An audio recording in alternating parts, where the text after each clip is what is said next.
In today's tutorial, let's do the crochet tasseled throw. This has a bit of texture and another free pattern by Yarnspirations.com. Welcome back to the Crochet Crowd as well as Yarnspirations.com. I'm your host Mikey. Today we're going to work on the crochet tassel throw. This has a bit of texture to it. Very simple. I love this design. It is so simple but it looks so fabulous. And then you can polish it off with some tassels here within the gray family in order to make it work. This is really a simple pattern. Today I'm going to show you how to do this. I'm going to show you how to change the sizes, and of course I'll show you how to do tassels as well. So within today's pattern you're going to notice that it's a repeat of only 2 rows. So 2 and 3 keep getting repeated over and over.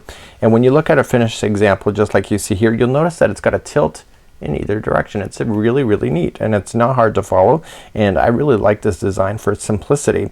Now say you don't want to make an Afghan that's 56 inches by 62 and you want to do something smaller. The multiples on this, I figured it out, were multiples of 10 plus 6. So you could chain in multiples of 10, so 10, 20, 30, 40, and then once you're satisfied with that you add 6 to the chain in order to keep the balance that you see within the project. You're going to need a 5.5mm size eye crochet hook today, and we're going to be using Caron 1-pound yarn in order to being able to feature this project. So you'll get a lot of usage out of this, and for the whole big size of itself, the dark gray, 3 balls, and then just if you want to do the tassel work, of course it's 1 ball. And the tassel work at the end will come at the end of this video. So let's begin. Let me show you how to do this one. So let's begin to do this pattern. So the multiples, as I said, is 10 plus 6. So multiples of 10. So keep going in tens, and then add 6 at the end, or you can just follow the pattern and it's 156. So what you can do is that I'm just going to do the multiples of 10 as a sample, and you just want to chain. So 1, 2, 3, 4, and 5. So either do chaining of 10 plus 6 or do 156, and I'll see you at the end of that chain. For myself, I'm doing the multiples of 10, so I have 20 here on the chain already, and when I'm satisfied with the length I just have to add 6. So that's your multiples of 10 plus 6. So 1, 2, 3, 4, 5, and 6. So let's go for row number 1. Second chain from the hook, so 1 and 2, count back, just get the back loop only, and I want you to single crochet in each of the chains going all the way across. So just going across your chain as a single crochet in order to get your pattern established. And I'll see you at the end of this chain. So now that my chain is complete, just like you see here, so rows number 2 and row number 3 are different from each other. The only difference is that the slanting is occurring based on the stitching. So in row number 2 we're always going to start off with 5 single crochets in a row and then do the double crochet back loop for 5, and then so on. So then in row number 3 what happens is that because you finished with the single crochet at the end, the next one is going to be starting with the double crochet back loops and then going to single crochet. So it's just a matter of they're doing opposite each other in order to create this look. So let's begin our work then. For row number 2 we're going to turn our work, and so we just chain up 1 to begin, and then for the first 5 it's just single crochet. So 1 and 2, 3, 4, and 5. Very simple, just like that. So the next 5 are double crochet back loops. So what you want to do is wrap the hook. Now if you're new to crochet, there's always 2 strings. The one that's furthest away from you right over here of the 2 strings is the back loop. The one that's closest to you is the front loop. So you want to double crochet in the back loop only. So wrap the hook, and for the next 5 is that you're going into the back loop only for double crochet. So that was 1 and 2 and 3, 4, and 5. Nice and simple, right? So now that you got those 5, you will see that it looks unstable. It's getting that tilting look as I mentioned already. So the next 5 are going to be single crochets, so using both loops, so just regular stitches is just going to be single crochets. So 1, 2, 3, 4, and 5. So here's the tip. Whenever you're doing single crochet on this, you're just doing it both in just a regular stitch. Whenever you're doing the double crochets, it's always in the back loop. So the next 5 are going to be in the back loops of double crochet, so just going in the back loops for another 5. So 1, and it's just alternating in 5s between single crochets and double crochets into the back loop. So this is 3, 4, and 5. So you're going to eventually go all the way down to your chain. You'll be 5 left over, and that's your single crochets right at the very edge. So 1, 2, 3, 4, and 5, and that was row number 2. So you look at it here, it looks like it's kind of warping when you look at it from this perspective. That's okay. That's what's creating the nice beautiful texture. So let's turn our work and go for row number 3. So let's turn our work and go for row number 3. So whenever you finish with a single crochet in the last row, the first 5 are going to be double crochets in the back loop. So we're going to have to chain 3, which counts as the first double crochet, and then we come into the next one and go into the back loop only for a double crochet, and we do only the first 4 like that, because that chaining of 3 counts as one of the double crochets. Okay, so you're going in there and you're going to want to count. So I've got 4 in there so far because I can physically see that, but I would have counted if it was not here on camera. Okay, so I got 5 into the back loop. Now the next 5 are just single crochets. So do you see that they are here as the double crochet back loops, those 5? So this time they become single crochets this time. So just into both strands, both strings, just as a regular stitch for 5 single crochets in a row. Once you get those 5 done, you're back to a back loop double crochet. So you can see that the next 5 are single crochets in the row below, but this time they're going to be double crochet back loops. So you just keep working your way across back and forth in the same fashion, and you just have to pay attention to how you start and which is underneath the row below you. So now I got 4 in there. This is the 5th. So you can either count by 5 or you can visually look at it. So the next one here, do you see that there's 5 double crochet back loops? So this time it's 5 single crochets. It's nice to have that visual cue instead of always having to count frantically all the time. So you got your 5 in there. Now the final 5, they're single crochets last time, but this time they become a back loop double crochet, and you do all those right to the very end. Okay, so you see how to do that? So now you're going to just go back to row number 2. So you do the last one as a back loop double crochet as well. I'm going to just verify that. So 1, 2, 3, 4, and 5, and there you go, just like that. So you can see it's starting to materialize right before your eyes. So turning your work, so the last time you were in back loops double crochets, you see that there. This time they're going to be single crochets. So chain 1 and 1 single crochet into each of the next 5. So this is 2, 3, 4, and 5.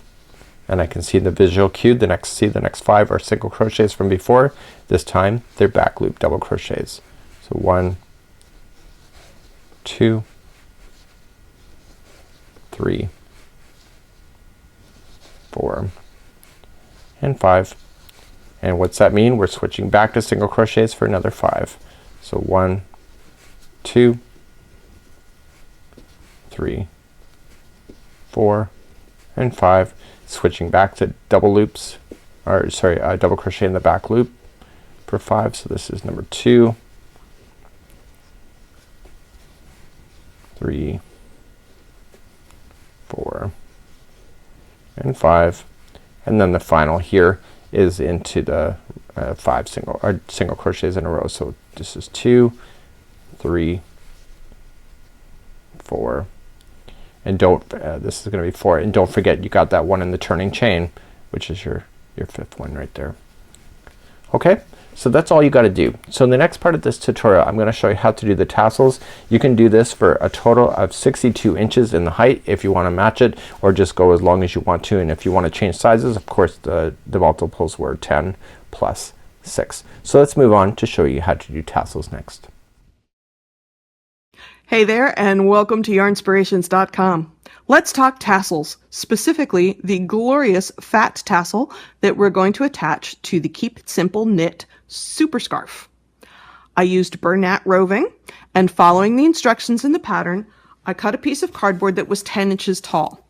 Now the width doesn't matter a whole lot, but you want it wide enough that the tassel, while you're making it, doesn't fall off the side. So wider is better, width doesn't really matter.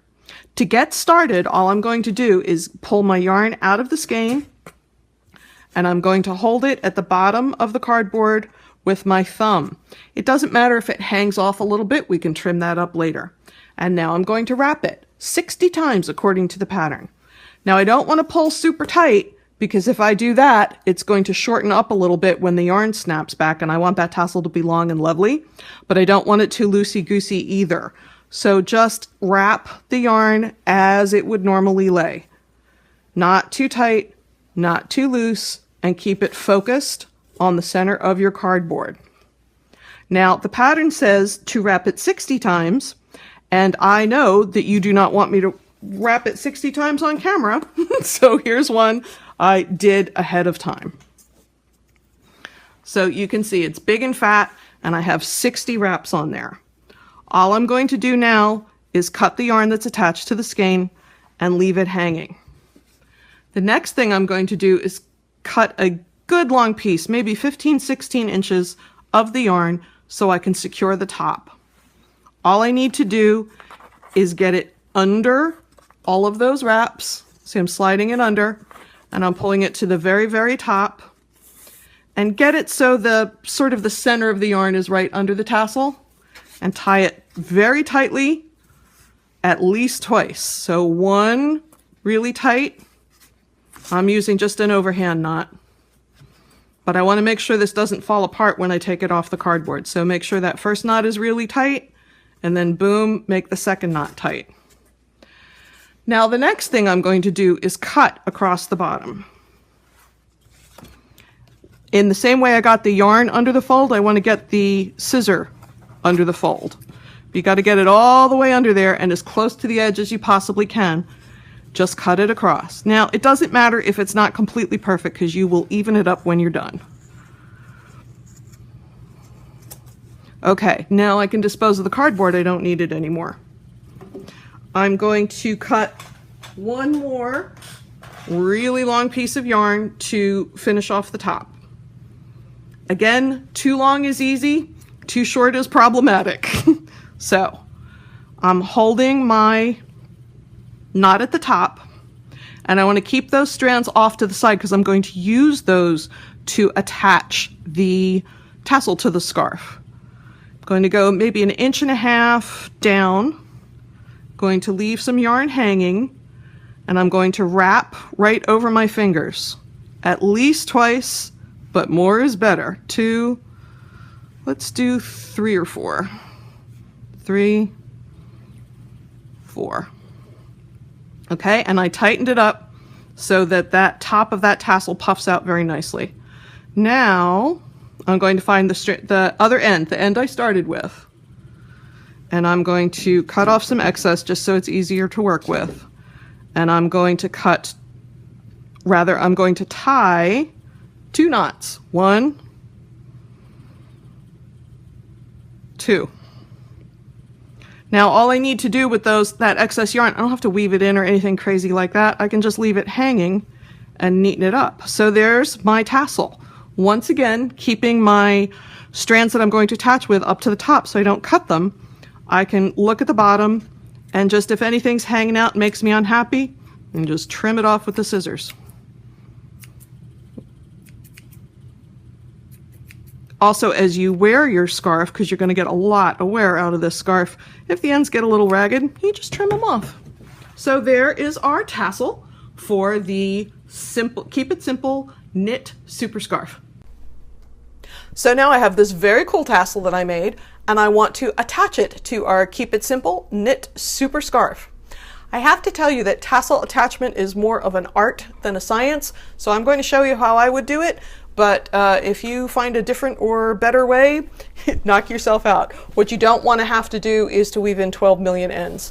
So we left that long strand on the top to attach with. I'm going to grab the place where I want to attach the tassel, and I'm just going to stick a crochet hook in it. It doesn't matter what size crochet hook. I wanted a pretty sizable one because this is pretty thick yarn. So I'm going to pull it through, and then I'm going to stick my crochet hook through the center of the tassel where we put the original strand. I'm going to pull it through. Again, if it's not exactly in the center, not a big deal. You just want to get it through in there so it's sturdily attached. Okay, and then I'm going to pull it through one more time. This time I'm going to go this direction. Again, more art than science. The idea is merely that it's on there in a pretty sturdy fashion. And now to get rid of these extra ends, I'm going to try and hide them right in here. So I'm going to put the hook from bottom to top through the strand that is holding the top of the tassel together. And I'm going to pull it through.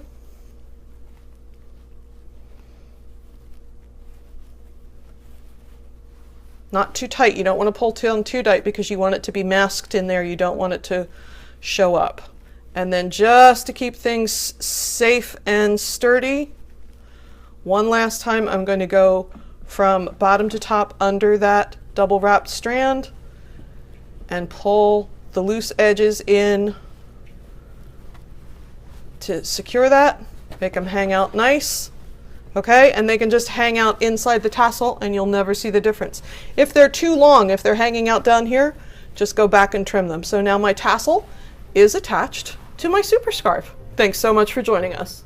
So that's it for now. This is how to do the crochet tasseled throw. It's really quite an easy throw. It's really quite an easy pattern to be able to follow. You can just top it off with those tassels and have a good time at the same time. So until next time, I'm Mikey on behalf of Yarnspirations as well as thecrochetcrowd.com. Have a good one. We'll see you again real soon. Bye-bye.